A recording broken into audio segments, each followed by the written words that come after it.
The conflicts currently raging on over changes to YouTube, advertisers pulling out, people's videos getting demonetized, and so on is really interesting, and I've really enjoyed wading into some of it. But now it's time to get serious. The little fights like where you have YouTubers saying, oh, people don't think an advertiser's associated with the thing their ad appears on, and then outlets like Adweek saying, actually, we commissioned an admittedly small survey and kinda looks like they do. You've got all the stuff Keemstar's up to, trying to peer pressure people into hiding facts from their audience, or trying to get people to thank Coca-Cola for not cutting their ad spending, even though it was reported on the 24th that they cut with everyone else. And on top of that, we've got this debate about soft censorship and financial incentives to espouse certain viewpoints. All of this is fascinating, it's interesting, it's fun, but I think at this point it's providing a smokescreen for a massive problem. The current media war narrative actually serves the people who are going to fuck you in the ass more than it serves you. Yes, people continuing as they are will help them get more cash,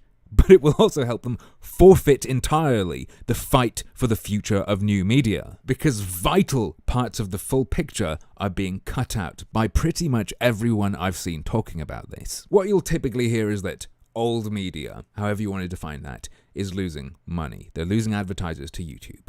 So it's in their interest to attack new media, however you want to define that. But particularly here, meaning YouTube. Scare advertisers away and then court them. Get them back. This is generally true. But there are some strange things about this narrative where things are put in where I don't think they fit, and things are missed when they are extremely important. One example of something that I don't think fits is this idea of the Wall Street Journal as the big baddie. If you look at their coverage, some of them there completely agree with these YouTubers' narratives. In fact, they go a step further, I think. That's the other backdrop here, right? You have publishers that are using this for their agenda. You know, there's advertisers like AT&T and Verizon's, the telecom guys that have pulled out. You know, this is not just because, oh, my ads got, are on bad content. These people want a piece of this business. Absolutely. So everybody's, has their motivation, let's say, for going after Google on this. Everybody wants the money. Everybody wants a piece of that Google pie. So I find the media ad war narrative being used to go against the Wall Street Journal and tell people this is what you won't hear on the mainstream news very odd, because the Wall Street Journal totally agrees with you about what's happening. Except they also think that advertisers aren't angels. And just as the media is being manipulative and trying to take advantage of things, so too are advertisers. Some of these advertisers being the media themselves. But there are reasons for other advertisers. I mean, there are tons of ways this theoretically works. Advertisers use the idea that their ads are appearing on nasty content as an excuse to say to Google, oh, because you have this, we're going back to older media. Even though it's going to be more expensive, in order to get Google to say, okay, we'll do this, and we'll make it cheaper, come back. We'll give you more control. Why wouldn't they want that? They don't need to be manipulated and tricked by the media into wanting that. If they just asked for it straight up, Google might go, fuck off, no dice. But advertisers can take advantage of the media narrative, as opposed to being tricked by it because, oh, they're too dumb. They love you, really. They want to give YouTubers money. Thank you, Coca-Cola. No, it's not these companies' faults. Like, really, they're just being manipulated by the Wall Street Journal.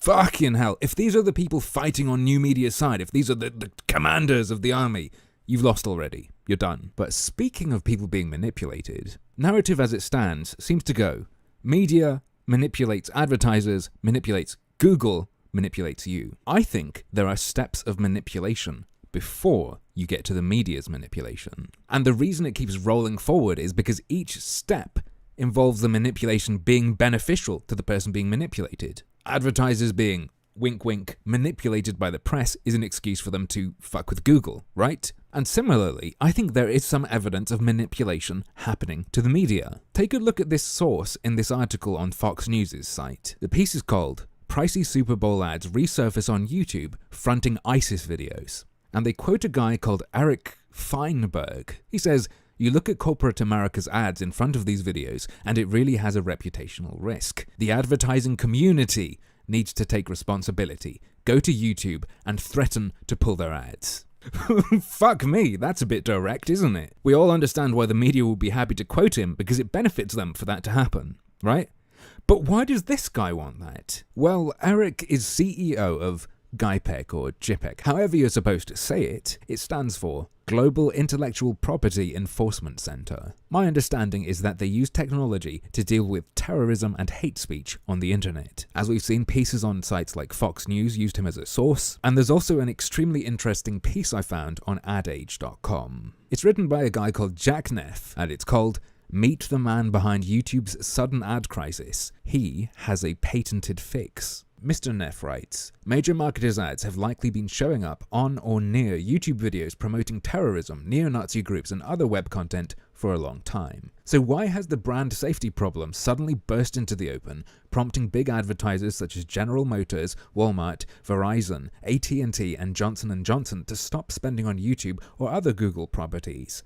Thank or blame Eric Feinberg, a long-time marketing services executive who in recent months has made it his mission to find ad-supported content linked to terror and hate groups, then push links and screenshots proving it happened to journalists in the UK and US. I find that perfectly believable. I mean, remember that Fox piece I just showed you? He flat out says he wants advertisers to threaten Google so they'll change. But still, why does he want that? Here's where this ad age piece becomes even more enlightening. Certainly, Google knows plenty about artificial intelligence and machine learning, as its executives have eagerly informed marketers in public and private presentations for years.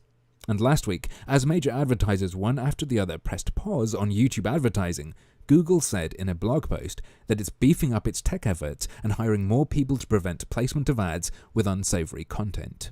A spokesman declined to comment further. If you go to google.com/AdWords and go to take out an ad, you can actually check this out yourself. They have some new beta filtering options. But here's the point where shit gets real. So this GIPEC guy pushes this to the media. The media parrots him because ultimately what he's saying could benefit them, scare people away from their competition. Google responds by saying, okay, we're going to up our AI and filter stuff better. But Mr. Feinberg said in an interview on Friday that he doubts Google can succeed.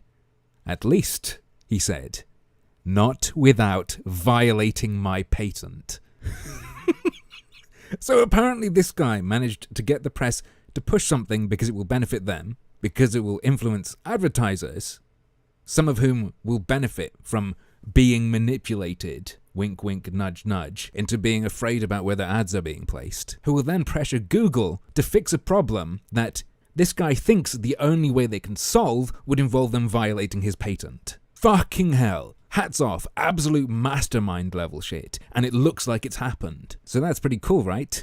But wait, there's more. There is another link in this chain that comes before him.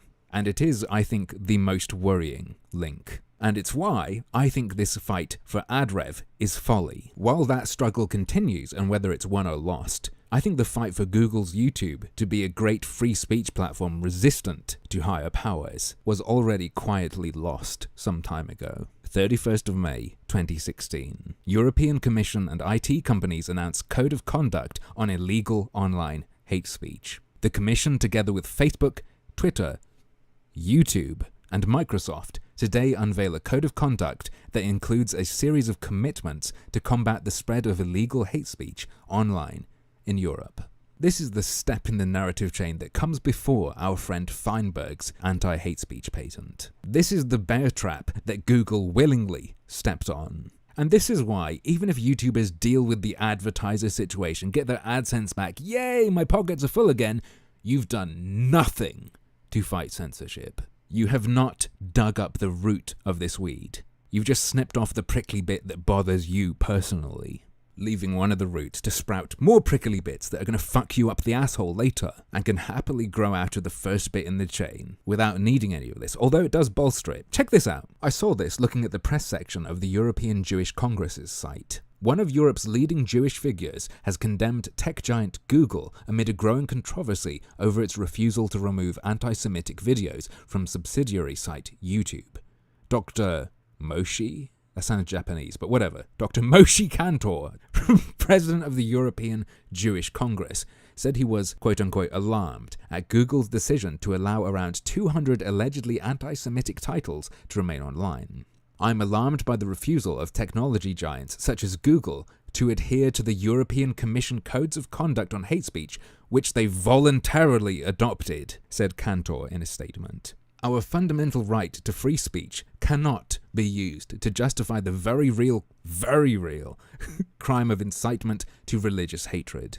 As YouTubers are bickering over ad bucks and the potential soft censorship of some things getting more funding than others and so on, you're all being fitted for a nice new Google gag. This is the scary stuff. Look at news of Germany's proposed laws to fine sites for hate speech. Twitter and Facebook get mentioned. Why not YouTube so much? Well, because Google is Germany's obedient little boy. Google shows with the platform YouTube that it is better, said a German politician. Therefore, it is now clear that we must further increase the pressure on social networks. We need legal regulations to make companies even more obligated to eradicate criminal offences. Great, thanks Google, thanks for setting the censorship pace for everyone else. Yes, the idea of soft censorship and bias and stuff and blah blah blah is worth talking about. But please folks, don't forget that the iron fist of hard censorship isn't going away, and that this current media war, at least as it's currently being framed, does nothing